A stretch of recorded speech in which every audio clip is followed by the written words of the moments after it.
So here at the Pacific Brain Health Center, what we want to do is create a center of excellence for clinical research that's embedded in a brain health program.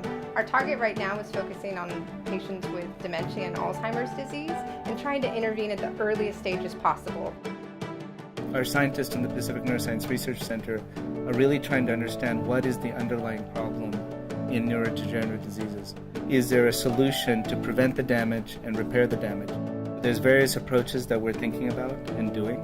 One is stem cells, where we're injecting stem cells directly into the damaged brain, or IV in stroke, traumatic brain injury, and Alzheimer's patients. So we're actually looking at developing new drugs that will stimulate neurogenesis, new neuron formation, to improve cognitive function. In some cases, the earliest manifestation of Alzheimer's disease is a complaint of not seeing well.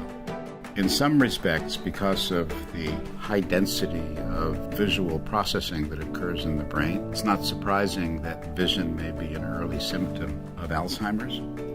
My hope in working with the Pacific Brain Health Center is to discover new techniques and technologies that will allow us to non-invasively monitor the eye, and most specifically monitoring of eye movements as well as monitoring of the retina as an assessment of the nature of brain disease and the effect of our treatments to try to prevent the progression of brain disease or to turn back the clock and improve brain function.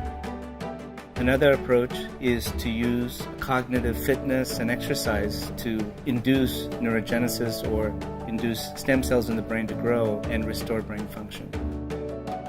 So for the study called the Prevention Trial, this is a 12-month intervention with these patients where we're really interested in looking at how a lifestyle redesign program will affect their cognitive functioning after 12 months of being in the study. And one of the cornerstones of that program is the Cognitive Fitness Program, where we're able to deliver combined physical training with cognitive training at the same time. And the intention with that is we know that physical activity boosts brain plasticity, but so does cognitive stimulation training as well too.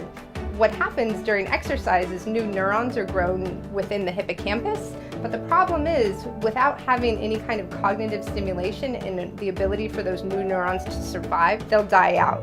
So the idea that we can combine those in one session for the patients is really something groundbreaking that we're developing here at the Brain Health Center.